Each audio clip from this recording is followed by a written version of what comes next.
মুরলির তারিখ ১৬ এপ্রিল ২০২৪। ওম শান্তি। মধুবন থেকে বাপদাদা বলছেন, মিষ্টি বাচ্চারা, তোমাদের শতপ্রধান হতে হলে বাবাকে ভালোবেসে স্মরণ করো। পার্শ্বনাথ শিব বাবা তোমাদের পারস্পরিক মালিক বানাতে এসেছেন। প্রশ্ন, তোমরা বাচ্চারা কোন একটি কথার ধারণার দ্বারা মহিমা যোগ্য হয়ে যাবে? উত্তর, খুব খুব নির্মাণচিত্ত অর্থাৎ নম্রচিত্ত হও।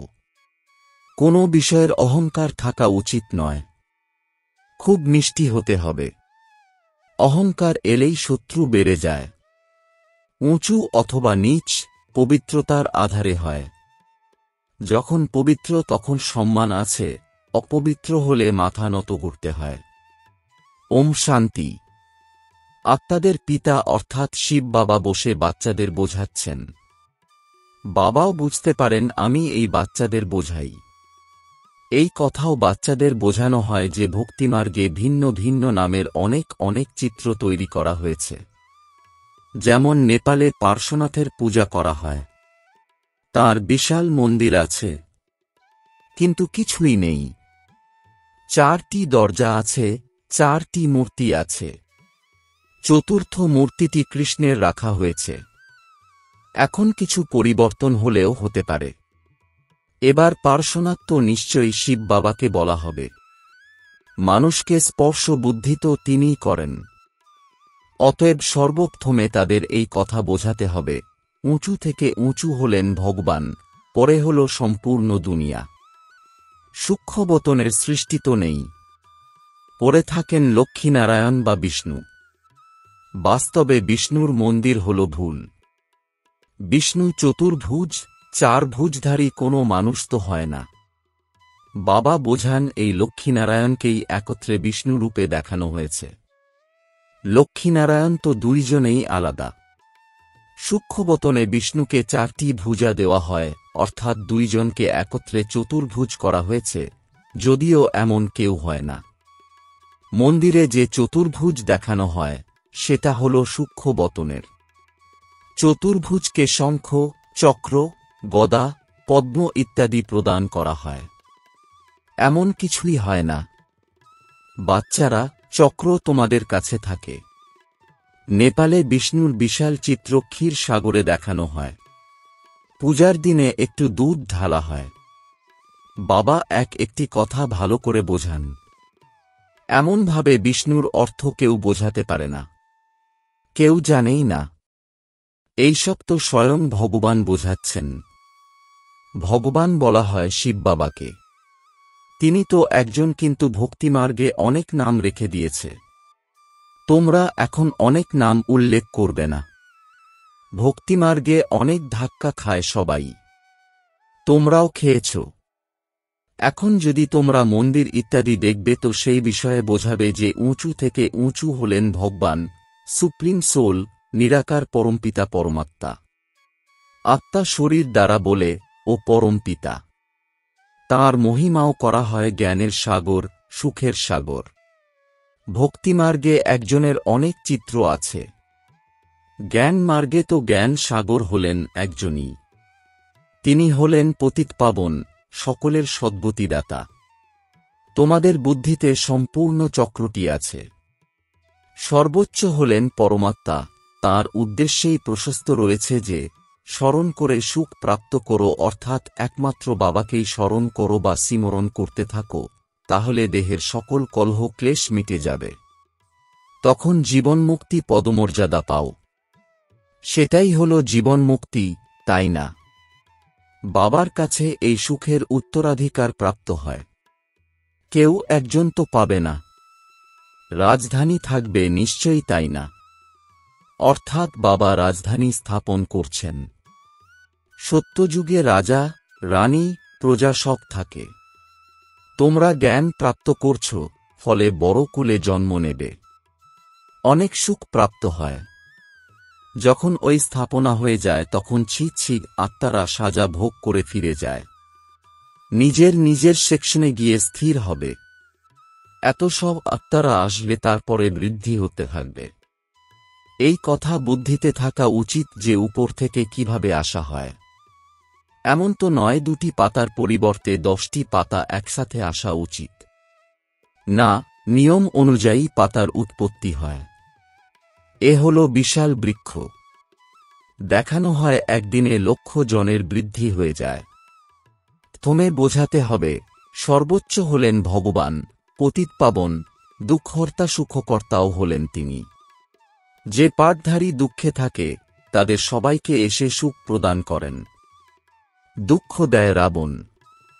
মানুষ এই কথা জানে না যে বাবা এসেছেন, আমরা গিয়ে একটু বুঝে আসি। অনেকে বুঝতে বুঝতে বিচলিত হয়ে যায়, অর্থাৎ বাইরে বেরিয়ে যায়। যেমন স্নান করতে গিয়ে পা পিছলে গেলে জলের তলায় ডুবে যায়। বাবা হলেন অনুভবী, তাই না? এ হল বিষয় সাগর। বাবা তোমাদের ক্ষীর সাগরের দিকে নিয়ে যাচ্ছেন। কিন্তু মায়ারূপী কুমির ভালো ভালো মহারথীদেরকেও গ্রাস করে নেয়। জীবিত থেকে বাবার কোলে স্থান অর্জন করেও রাবণের কোলে চলে যায়, অর্থাৎ মরে যায়। তোমাদের অর্থাৎ বাচ্চাদের বুদ্ধিতে আছে সর্বোচ্চ হলেন বাবা, তিনি সৃষ্টির রচনা করেন। সূক্ষ্মবতনের হিস্ট্রি জিওগ্রাফি তো নেই। তোমরা যদিও সূক্ষ্মবতনে যাও, সাক্ষাৎকার করো। এইসব ভক্তিমার্গের চিত্র। এখনো পর্যন্ত ভক্তিমার্গ চলে আসছে। ভক্তিমার্গ পূর্ণ হলে এইসব চিত্র আর থাকবে না। স্বর্গে এইসব কথা ভুলে যাবে। এখন বুদ্ধিতে আছে যে চতুর্ভুজ রূপে লক্ষ্মীনারায়ণ 2 রূপে আছেন। লক্ষ্মীনারায়ণের পুজো করা অর্থাৎ চতুর্ভুজের পুজো করা।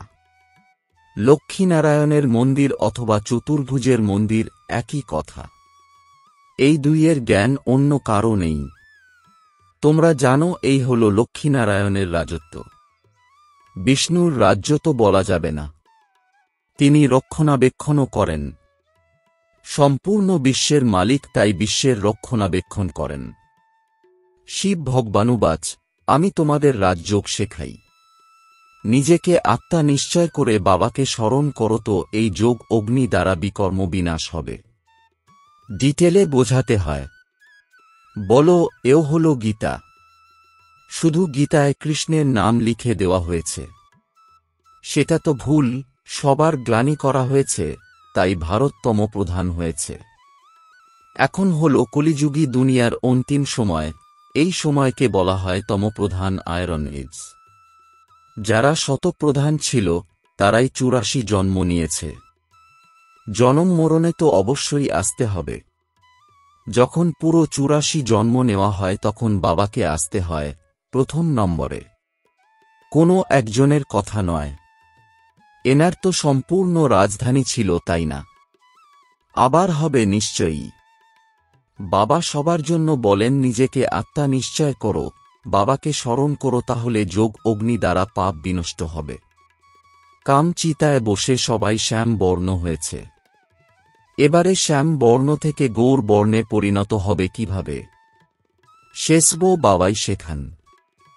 কৃষ্ণের আত্মা নিশ্চয়ই ভিন্ন ভিন্ন নাম রূপ নিয়ে আসে হয়তো।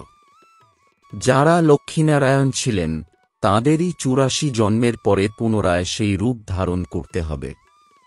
সুতরাং তাঁরই অনেক জন্মের অন্তিম জন্মে এসে বাবা প্রবেশ করেন। তারপরে তিনি সেই শতপ্রধান বিশ্বের মালিক হন। তোমাদের মধ্যে থেকেই পার্শ্বনাথের পূজা করা হয়, শিবেরও পূজা করা হয়। তাঁদেরকে নিশ্চয়ই শিব এমন পার্শ্বনাথ বানিয়েছেন। টিচার তো চাই, তাই না? তিনি হলেন জ্ঞানের সাগর। এখন শতপ্রধান পার্শ্বনাথ হতে হলে বাবাকে খুব ভালোবেসে স্মরণ করো। তিনি সবার দুঃখ হরণ করেন। বাবা তো হলেন সুখদাতা। এ হল কাঁটার জঙ্গল। বাবা এসেছেন ফুলের বাগান তৈরি করতে। বাবা নিজের পরিচয় দেন। আমি এই সাধারণ বৃদ্ধ দেহে প্রবেশ করি, যিনি নিজের জন্মের কথা জানতেন না। ভগবানুবাচ, আমি তোমাদের রাজযোগ শেখাই। সুতরাং এই হল ঈশ্বরীয় ইউনিভার্সিটি। মুখ্য উদ্দেশ্য হল রাজারানী হওয়ার, তার জন্য প্রজাও তৈরি হবে। মানুষ যোগ অনেক করে। নিবৃত্তি মার্গের মানুষরা তো অনেক হঠ যোগ করে। তারা রাজযোগ শেখাতে পারে না। বাবার যোগও হল এক প্রকারের যোগ। শুধু বলেন নিজেকে আত্মা নিশ্চয় করে, আমি পিতা, আমাকে স্মরণ করো। 84 জন্ম পূর্ণ হয়েছে, এবারে ঘরে অর্থাৎ পরমধামে ফিরে যেতে হবে। এখন পবিত্র হতে হবে। এক পিতাকে স্মরণ করো, বাকি সবকিছু ত্যাগ করো।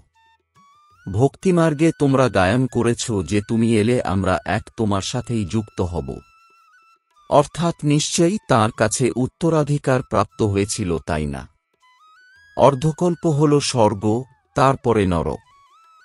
রাবণ রাজ্য আরম্ভ হয়। এমনভাবে বোঝাতে হবে। নিজেকে দেহ ভেব না। আত্মা হল অবিনাশী। আত্মাতেই সম্পূর্ণ পার্ট নিহিত আছে, যা কিছু তোমরা প্লে করো। এবারে শিব বাবাকে স্মরণ করো, তাহলে ভবসাগর পার হয়ে যাবে। সন্ন্যাসীরা পবিত্র থাকার দরুন তাদের অনেক সম্মান করা হয়। সবাই মাথা নত করে। পবিত্রতার কথায় উচ্চ বা নীচ নির্ধারণ হয়। দেবতারা হলেন সর্বদা উচ্চ। সন্ন্যাসীরা এক জন্ম পবিত্র থাকেন, পরের জন্ম তো বিকার দ্বারাই হয়। দেবতারা থাকেন সত্যযুগে। এখন তোমরা পাঠ পড়ছ এবং পড়াচ্ছ। কেউ আবার পড়ে কিন্তু অন্যকে বোঝাতে পারে না, কারণ ধারণা নেই। বাবা বলবেন তোমাদের ভাগ্যে নেই, তো বাবা কি করবেন? বাবা বসে যদি সবাইকে আশীর্বাদ করেন, তাহলে তো সবাই স্কলারশিপ পেয়ে যাবে। তারা তো ভক্তিমার্গে আশীর্বাদ করে। সন্ন্যাসীরাও এমন করে। তাদের গিয়ে বলবে আশীর্বাদ করুন যাতে সন্তান হয়। আচ্ছা, তোমার সন্তান হবে। কন্যা সন্তান হলে বলবে ভবিতব্য। পুত্র সন্তান জন্ম নিলে বাক বাক করে চরণে গিয়ে উপস্থিত হবে। আচ্ছা, আর যদি মারা যায় তো কান্নাকাটি করে গুরুকে গালাগালি করবে। গুরু বলবে এইসব তো ভবিতব্য ছিল। তাহলে বলবে আগে বলেননি কেন? কেউ মরে আবার বেঁচে ফিরে এলেও ভবিতব্যই বলা হবে। শেষবো ড্রামাতে নির্দিষ্ট আছে। আত্মা কোথায় লুকিয়ে থাকে? ডাক্তাররাও দেখে মনে করল যে লোকটি মারা গেছে, দেখা গেল পরে হয়তো বেঁচে উঠল। চিতায় শুয়েও অনেকে বেঁচে ওঠে। কেউ একজন কাউকে বিশ্বাস করে মানতে শুরু করল, তো অনেক অনেক মানুষও মানতে শুরু করে দিল। বাচ্চারা, তোমাদের অনেক নির্মাণচিত্ত অর্থাৎ নম্র হয়ে চলতে হবে। অহংকার যেন একটুও না থাকে। আজকাল যদি কাউকে একটুও অহংকার দেখাবে, তাহলেই শত্রুতা বেড়ে যাবে। খুব মিষ্টি হয়ে চলতে হবে। নেপালেও এই আওয়াজ ধ্বনিত হবে। বাচ্চারা, এখন তোমাদের মহিমা হওয়ার সময় নয়। তাহলে তো তাদের আখড়াগুলো সব উড়ে যাবে। বড় বড় মানুষ জেগে উঠে সভায় বসে শোনালে তাদের পিছনে অসংখ্য মানুষ এসে যাবে।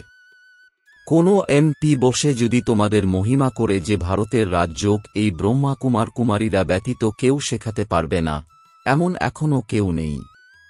বাচ্চাদের তীক্ষ্ণ বুদ্ধিযুক্ত ও বিস্ময় সৃষ্টিকারী হতে হবে। অমুকে অমুকে কিভাবে ভাষণ করে তা শেখা উচিত। সার্ভিস করার যুক্তি বাবা শেখান। বাবা যে মুরলি চালাচ্ছেন, অ্যাকুরেট তেমন মুরলি কল্পকল্প চালিয়েছেন নিশ্চয়ই। ড্রামায় নির্ধারিত আছে। প্রশ্ন উঠতে পারে না যে এই রকম কেন। ড্রামা অনুসারে যা বোঝাবার প্রয়োজন ছিল সেসব বুঝিয়েছেন। বোঝাতেই থাকেন। লোকেরা অসংখ্য প্রশ্ন করবে। তাদের বলো, থমে মনমনা ভব হয়ে যাও। বাবাকে জানলে তোমরা সবকিছু জেনে যাবে। আচ্ছা, মিষ্টি মিষ্টি প্রশিক্ষার্থী বাচ্চাদের মাতাপিতা বাপদাদার স্মরণসহ স্নেহসুমন আর সুপ্রভাত। আত্মিক পিতার আত্মিক বাচ্চাদেরকে জানাচ্ছি নমস্কার। ধারণার জন্যে মুখ্য সার। 1. সার্ভিসের যুক্তি শিখে খুব তীক্ষ্ণ বুদ্ধিধারী এবং বিস্ময় সৃষ্টিকারী অর্থাৎ চমৎকারী হতে হবে। ধারণা করে তারপরে অন্যদের ধারণ করাতে হবে। ঈশ্বরীয় পড়াশোনার দ্বারা নিজের ভাগ্য নিজেই তৈরি করতে হবে। 2. কোনো বিষয়েই এতটুকুও অহংকার দেখাবে না, খুব মিষ্টি ও নির্মাণচিত্ত হতে হবে। মায়ারূপী কুমিরের থেকে নিজেকে সুরক্ষিত রাখতে হবে। বরদান, যা ঘটে গেছে তাকে শ্রেষ্ঠ বিধির দ্বারা অতিক্রান্ত করে দিয়ে স্মরণিক স্বরূপ বানানো পাস উইথ অনার ভৌ। এর বিস্তার, পাস্ট ইজ পাস্ট তো হতেই হবে। সময় আর দৃশ্য সব পাশ হয়ে যাবে, কিন্তু পাস উইথ অনার হয়ে প্রত্যেক সংকল্প বা সময়কে পাশ করো, অর্থাৎ যা কিছু অতিক্রান্ত হয়ে গেছে তাকে এইরকম শ্রেষ্ঠ বিধির দ্বারা অতিক্রান্ত করো যে অতীতের কথা স্মরণে আসতেই বাক বাক এর বোল হৃদয় থেকে বেরিয়ে আসে। অন্য আত্মারা তোমাদের অতীত হয়ে যাওয়া স্টোরি থেকে শিক্ষা গ্রহণ করে। তোমাদের অতীত স্মরণিক স্বরূপ হয়ে যাবে, তখন কীর্তন অর্থাৎ কীর্তি গাইতে থাকবে। স্লোগান: সকল্যাণের শ্রেষ্ঠ প্ল্যান বানাও, তবে বিশ্ব সেবাতে সকাশ প্রাপ্ত হবে। ওম শান্তি।